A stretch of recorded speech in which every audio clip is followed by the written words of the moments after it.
First of all, it's when the lights come on, the creeks come out at night. So, when they come on, it's time to shine. You're listening to the From the Pink Seats podcast, powered by the State of Louisville Network. Welcome back from the Pink Seats podcast. Jacob Lane, your host, alongside Matt McGavick. It has been a couple of weeks since we've spoken here. And Matt, surprisingly, man, there's been a lot of football news that we have missed, but you've been busy. You've been busy, haven't you? Yeah, baseball season, it's in full swing now, for better or for worse, but it's getting slower, closer to the postseason. But that doesn't mean I don't have time to talk shop when it comes to football. That's for sure. And I think Louisville fans, we're all just trying to get away from the scandals right now. It just seems like every time you look up, there's something else. Don't even mention that word. Absolutely. But we've got a great episode to try to take away from all that's happened over the last couple of weeks and bring some joy back to the fans here in Louisville. We're going to be joined on this episode by Louisville football's wide receiver coach, Gunter Brewer. We're going to talk shop. Like Max said, we're going to talk football because there is a big game coming up soon, Matt. Not sure if you heard, but Louisville is going to make a road trip down to Atlanta here in about 106 days. And we want to talk about it. Yeah, I think I know my way around Atlanta, so I think I might mosey on down there to check out this quote-unquote big game. But all joking aside, yeah, Louisville's, I mean, it's not exactly soon, but it'll get here sooner rather than later. The offseason, it tends to slug, but opening day is going to get here sooner than we think, and I can't wait. They've got a high quality opponent in Ole Miss, SEC, Lane Kiffin, high-powered offense as he's always known for, so it's going to be a good one. There's a lot of storylines, no shortage here of things with the wide receiver position specifically, which with Coach Brew, that's what we're really going to touch on today. We're going to find out a little bit about Shai Werts and what his transition to wide receiver looks like. I'm really curious to ask about the competition because you had a guy in Tyler Harrell won some spring awards and really kind of showed the competition that, that these guys are getting a chance to compete for the spots left behind by Dez and Tutu. And speaking of Dez and Tutu, haven't gotten a chance to talk to Coach Brew since those guys were drafted.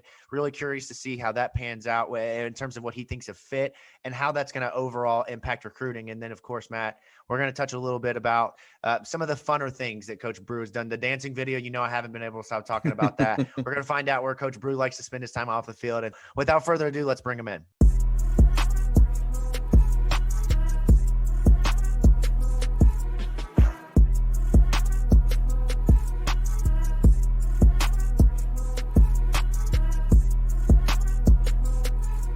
We're nearly 100 days out from the beginning of the 2021 Louisville football season. Matt, we have been talking about for the beginning of the season now for what feels like forever, but we're almost there. To get prepared for that and to talk a little bit about Louisville football, we are joined by a great guest. I'm really excited for today's episode.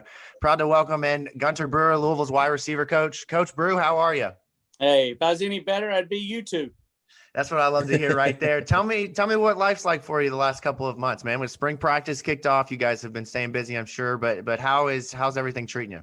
Well, it's been treating us really well just to have spring practice and to finish it. Last year we got started and got more days in than most people did. We got halfway through until spring break happened. And I remember Coach Sack calling the team up and said, hey, look, man, there's something going on out there. It's some kind of virus, some kind of something. So be careful. We don't know what's going to happen with it. And, 2 or 3 months later, the guys return back to campus. We don't see them. It was just the pandemic. It was wild. So this year we said, well, hey, let's be smarter than the average bear. Coach went back to his normal routine. We moved spring practice up quite a bit early.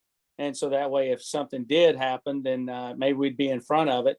And of course, we're very lucky that we fought through it. And our university's been outstanding on supporting us. Through the pandemic. We've been testing and we've been real lucky with our kids. So just to have it, I'm looking forward to getting the kids back on campus. They come in on Sunday.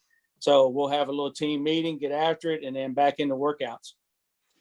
So you talk a little bit about spring and just preparing for this, this season that will kind of be, hopefully back to normal compared at least to last year. But as far as you go as a coach and your guys at the receiver position, what's the biggest challenge you guys face as a group entering the 2021 season? Obviously losing Dez and Tutu is kind of the big storyline, but for you, what's the biggest challenge that you guys have entering the season? Well, for us, it's guys that have a lot of talent that are young, and them just getting game experience. And we jumped right from our last game to jumping into playing Ole Miss in Atlanta in a great atmosphere at Mercedes. That will be rocking. It'll be wild. So those guys will be amped up, and it'll really be their first experience and having to be counted on. And a reverse role where you're kind of, hey, I can play, but I'm not necessarily the guy. Now you're the guy. You're that dude that when those gates open, those horses got to be rolling, man. There is no, hey, I'm a freshman. Hey, this is my first time. No one cares. You either go get it or someone else will get it. So that's our experience, is finding out who's going to be able to be those guys and play in those big time games. And you've had a lot of receiving rooms, I'm sure, with a lot of different makeups and a lot of variables at play. But for this year, obviously losing Dez and Tutu, you go from having two go-to receivers, very clear cut, to now trying to figure out who those next, crop of players are. What's the room like, and how do you kind of prepare for that when you're trying to groom the next go-to guy? Well, to be honest, it actually helps the room because they know. I mean, when you're in there and you're sitting there with Tutu and Dez, who proved themselves, that that the game plan is going to be more geared towards them, and you get your balls where you can. So now it's like everybody's competing. Iron sharpens iron as one man sharpens another. So in that case, those guys are getting it every day, competing against each other. They know that I can be that dude if I go out and prove it. So between spring ball and fall camp, we've got some new faces and some new places, and it's all up for grabs. So go get it. So one of the guys that's competing to be said go-to guy is a newcomer, Shai Werts, coming from a very successful career at Georgia Southern as a quarterback, but he's making the transition to wide receiver, as we all know. And based on what we heard in the spring, it seems like he's making the transition a lot better than many sort of anticipated. So what exactly does Shai Werts bring to the table for this upcoming season? And as a two-part question, can you kind of compare him to a player that you've coached previously? Well, it's kind of unusual because I was at North Carolina at that time when Shai was coming out, and we recruited and offered him as a slot receiver. Clemson, a few others. Some people recruited him as a defensive back, and he wanted to play quarterback, which I don't blame him. He had a great career doing that, but he knows his future is probably at another position, or at least a slash like the quarterback athlete at the Saints, who wants to be classified probably just as a quarterback. But in that case, he's had a great spring transition and back to receiver. And I don't know. I had to kind of look back, see who I'd kind of compare him to, because he's bigger than a Ryan Switzer, but he's got that body quickness, that type of make you miss ability. He's been running the option. But the biggest thing, he's a great teammate. He's fit in well with our room. Last thing you want to do, it's the world of transfers right now. As y'all know, between basketball and football, the transfer porta potty, as I put it, it's just full. It's overflowing. There's 3,000 kids and there's 300 scholarships. So, I mean, where's he going to go? So no one knows. It sounds good until you get into it.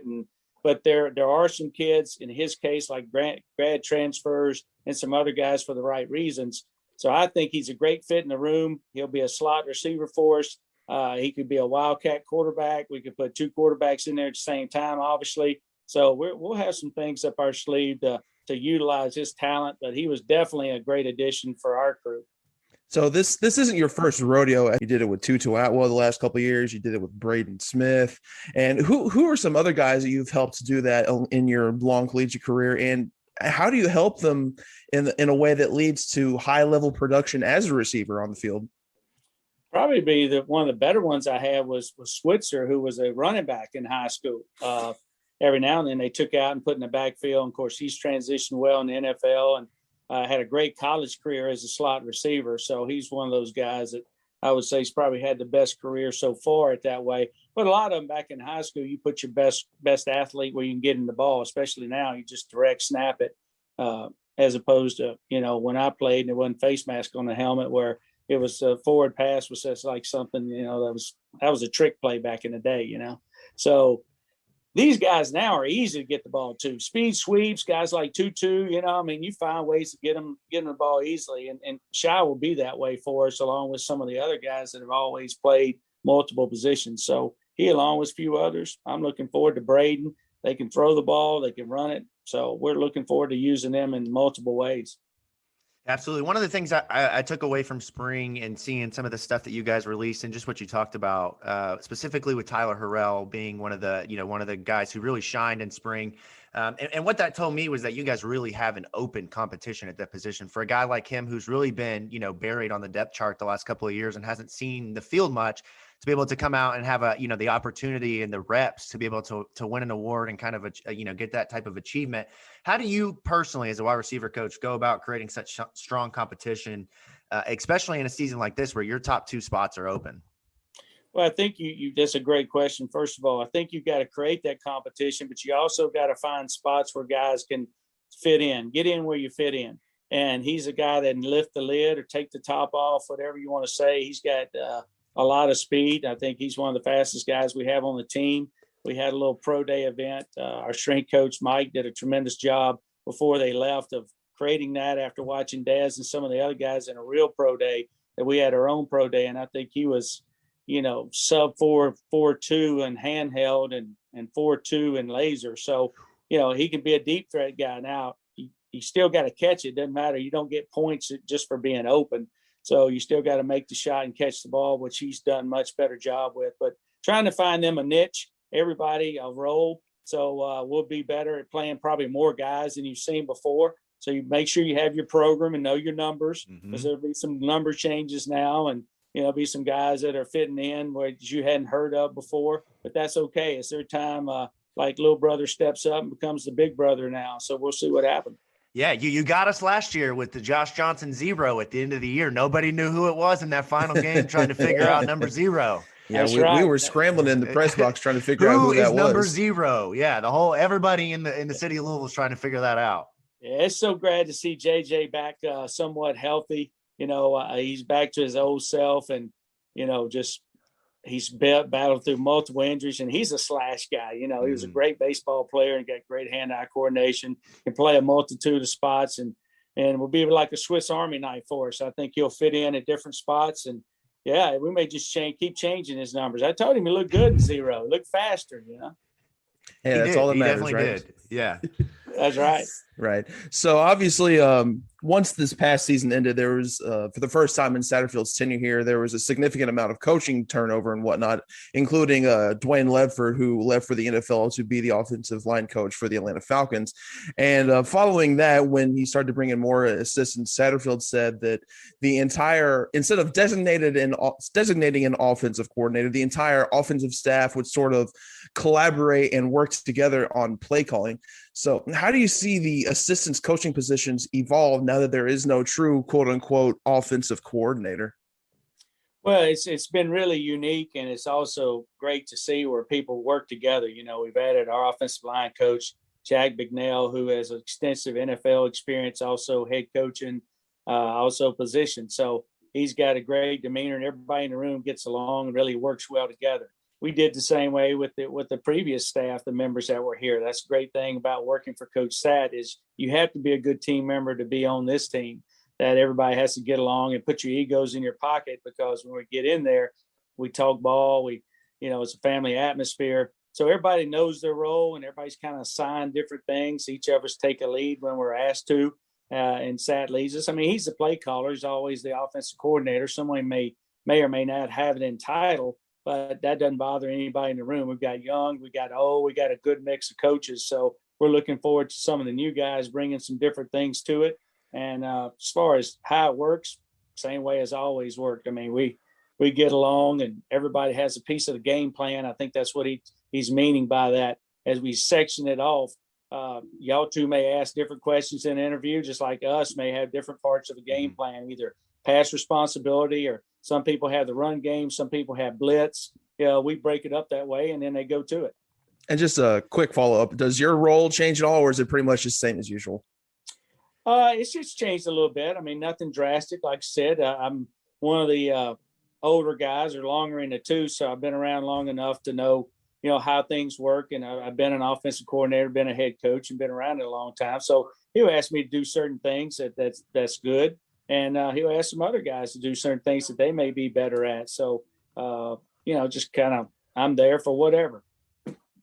One of the things I've learned about you and your 3-year tenure here, now going on 4 years, which is crazy to believe that you guys have been here for that long. But you guys have been here for a while, and one of the things I've learned is that you're a great relationship builder, whether it be with the fans, whether it be with your players. It's pretty clear if you watch Louisville football on the field that the guys love you, and you genuinely love them, and you love coaching. Everybody's extremely excited to be there and be together.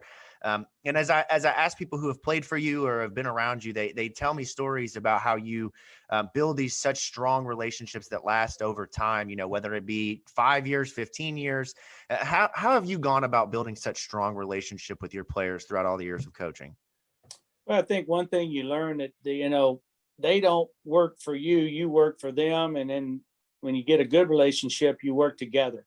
So, and building their career, like I'm successful if they're successful. So it's not a dictatorship. It's not something that, you have to have a boss and somebody's got to make a final decision.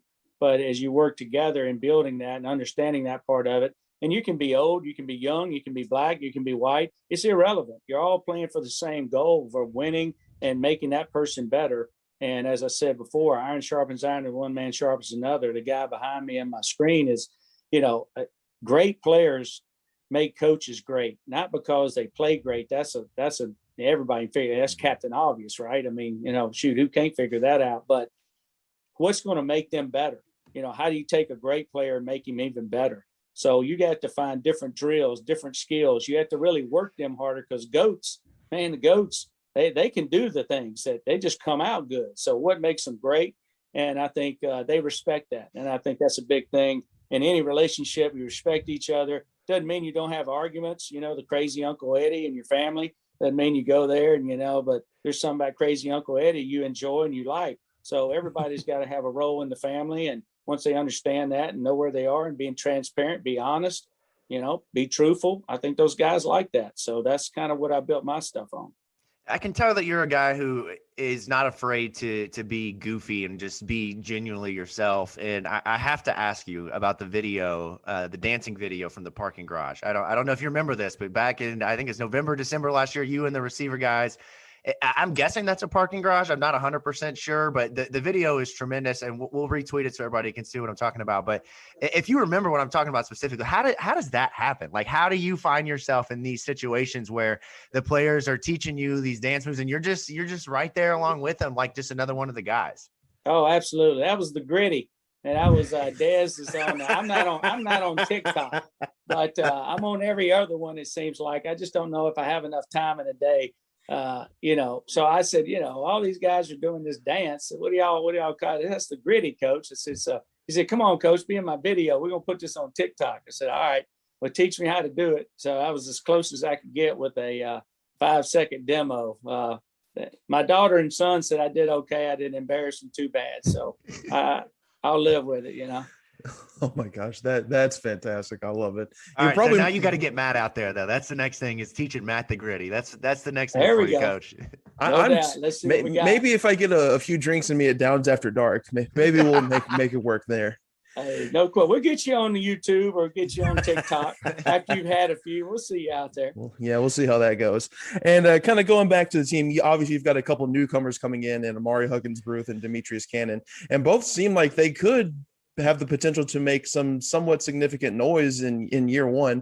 What exactly are these two going to bring to this offense this season? Well, with Amari, he's got a lot of speed. He ran 4.4 flat for us at the pro day. He's put on already like 15 pounds.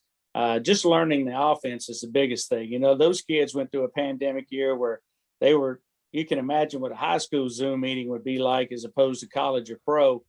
Just not having the iPads, not having the equipment. So they had to suffer through that. And I just couldn't imagine on again, off again, whether you're playing or not. So the mental, that was tough on those guys. Him learning the offense has been great that he was here this spring. He's quick, he's fast, he can play Z a little bit. We look for him to play in the slot, kind of a 2-2 type guy, speed sweep guy, but he's got some other abilities. So I think special teams, I see him contributing quite a bit at different roles, really, until he transitions into a bigger role. Start with small bites and then let him go to the whole enchilada a little bit later. With Cannon, he's a bigger guy, more physical. we see him as an outside guy being a contributor in the special teams and then kind of fighting for some spots there a little bit as the season goes on. So we'll see. You still get the 4 games where you can redshirt. Hopefully there won't be any more COVID, but so we're going to interject him where we can. You know, both those guys, they want to play, got a great attitude. We'll find out what they can do when the lights are on. Let's transition or switch gears here a little bit. Talk about the NFL draft. That was just a couple weeks ago. You got 2 guys who were picked and both found really good spots, I think. Tell me what you think about Tutu and the Los Angeles Rams and how you see him fitting in that offense with Sean McVay, and then Dez down in Nashville with Coach Vrabel and that run-heavy offense. I think Tutu found a really good landing spot. Actually, both did, but in Tutu's case, he's more eclectic. So I think there's certain offenses, Kansas City Chiefs, you know, people are going to reuse the motion, use the squeeze sets, use the fly sweep, really find ways to use the smaller guys. You know, I don't know if y'all remember the Fun Bunch or the guys back in the day that was with Marino, and those were eclectic type guys. They had a couple at Washington Redskins back way when. So, you know, it's the return of the midgets right now. They're all back in the league. I mean, you look at the draft, you know, the kid is from Louisville that played at Purdue. I mean, you go through the list of guys that were under 5'10", you know, under 160 pounds or more in that mode. Everybody's finding those guys. Tyreek Hill, the ability to get deep. I mean, when you can run like Tutu can run, he can stretch the field and get somewhere really fast. They want those explosive plays. So I think you found a great spot. You know, we'll see how it goes, but I think he'll be very successful in that style of offense. In Dez's case, you know, he's a complete player. He's a guy that can play on special teams because his size, his arm length, his catch radius. He can play in the slot. He's got suddenness. So I think he found a spot. You know, when they give up 2 or 3 draft picks or whatever they did and moved up, that tells you something. They saw something in him that was pretty special. So to have 2 guys go, you know, with teams that they definitely have a shot at making the team. And then fortunately, I had 2 other guys that I recruited and coached for a little while. Coach Galloway was here and I was at Carolina, and then we flipped after my time in the league. So he coached my guys and I coached his guys. It's kind of crazy, but De'Ami Brown, and they had another kid that I coached and recruited. So really I had 4 guys this year that I was a part of that I really enjoyed that all got drafted in the National Football League as receivers. One thing I'm really curious of with you as a receivers coach, having that NFL experience, how much does when it comes to you and you pitching wide receivers to come to Louisville, how much do you kind of, you know, talk about how you've been in the NFL and you know what it takes to get there and you really have that ability to prepare receivers for that next step? Is that something that kind of you think sets you apart from other college coaching, college wide receiver coaches? Well, I hope so. I don't know how many have had that experience. I know a few have, and it's, you know, it's really unique. I've always wanted to do that. And then once I did it, I really understood more about really what it was about, having a lot of friends and speak to a lot of guys that have coached at that level. But until you've done it and roll out on a Sunday night or, you know, walk into the stadium in a playoff game in New Orleans and get a feel for working with NFL players, the guys that you've seen that are great for a while, it is a different experience. So you can relay that to your kids and build that rapport. But I think it's important for them to know that they got something that's a teacher that can mold them, that can develop them and really work with them and have that relationship that you were talking about to get them to the next level. If that's something they dream of, and hopefully along the way, we get a chance to, get them a great education, get connected here in Louisville with all the things that are going on. So then they can use that education for a further down the road, you know. Absolutely. So as Jacob mentioned in the intro, we're a little over 100 days away from the season opener down in Atlanta versus Ole Miss. Now, obviously, the game prep's a little bit different for that game than any other game, considering you have over 3 months versus just a few days. How much different is the game plan for season openers? And kind of pertaining to this game specifically, how excited are you guys to potentially play a game that's going to be at max capacity, since the Mercedes-Benz Stadium is officially going to be 100% for the next season? Well, it'd definitely be different. And we'll use crowd noise for the first time in a long time to practice, because that place would be rocking. As you talked about it before when Louisville went down. I think it was Auburn. a while back. So we'll see how that goes. But as far as preparing for it, you got to be careful not to put too much in too early because it gets stale. You do have your game prep a lot earlier. Like we watched every one of their games, including their spring game. So you get a lot longer time to prepare for them and kind of dig deep about what they do and how they do it. But they've got a lot of unanswered things too, where you don't know who's going to be the starting deep tackle or what JUCO kid or transfers coming in. So you're trying to find out what the coaches do. But we're way ahead of schedule, obviously, on game planning and things of that nature. So it gives us a jump on it. But the kids know. I mean, I don't know if you saw the hype video that came out on ESPN with all the different teams that are opening early. Of course, we're in there. It's pretty unique to be a part of that experience, and the kids are excited about it. And to play a SEC opponent, the last one we played out of Mississippi, we won, beat Mississippi State. So that was good. Hopefully we can take it down. But it's personal to me because my dad was head coach there for over 10 years. My son went to school there. My wife went to school there. I got a master's from there. My brother played there. His kids went to school there. We still own a house there. So, that's a different deal. And our line coach was, Jack was coach down there also. So, anytime you play people and you know more about, it becomes more of a personal deal than anything else. So hopefully I can gloat. So since you guys have already beaten Mississippi State, if you guys do beat Ole Miss, does that mean you guys win the Egg Bowl? Is that how this works? That's right. State champs. State champs. I think we'll get a ring, a little bling bling. Right. Nothing wrong with that. Oh, man. Fantastic stuff. All right, let's transition into our last part here. We've got a couple of questions that we've solicited from the fan base that we just want to throw at you. These are more fun than they are football X's and O's, but let's start with this one. I will go your entire career. It doesn't have to be Louisville specific, but which player was the most fun for you to coach in practice, just specifically in practice? Oh, practice. You talking about practice? Yes. Love it. Practice? Allen Iverson. Come on. Not the game. Yeah, not the game. Oh, Dez was probably the funnest in practice, most fun in practice. He was so competitive. He wanted to throw the ball. He wanted to play running back. I mean, he was just always that guy that loved the game. So Dez Bryant was probably one of the most enjoyable practice guys because it didn't matter. He just wanted to roll the ball, anything but having to go to class and do anything but fall, So I love that dude, Go ahead, Matt. Oh, you wanted me to ask? Yeah, go ahead. And the next fan question, what's the main thing that this receiving core has gotten better at or at least more consistent since the end of last season? I think about being more complete players, not just kind of moving their cheese a little bit, getting out of the box. Don't just be maybe a jump ball catcher or me being a third down, move the chains guy, really becoming more complete and understanding the game of ball. That's what this group has gotten a lot better at is understanding what it takes to win and be a better player. I don't know if y'all know this. We got one of the guys that's in now, Jordan Matthews, who played for me at the Eagles, who played at Vanderbilt, great player, 9 years in the league. His wife is in the professional soccer player here in town. So he's here training and, just being around him, and he's around the facility and he's speaking at our FCA but having a guy like that to transition some of these guys, talk to them real talk about what it's like to play in the league, but watch that guy train and run routes and just be around them. It's pretty neat to have one of your former players, kind of come back, and he's looking for a team right now. He was to San Francisco last year, but 6'3", 220, dude's a great player and great person. So, being a complete player, I guess that's the biggest thing.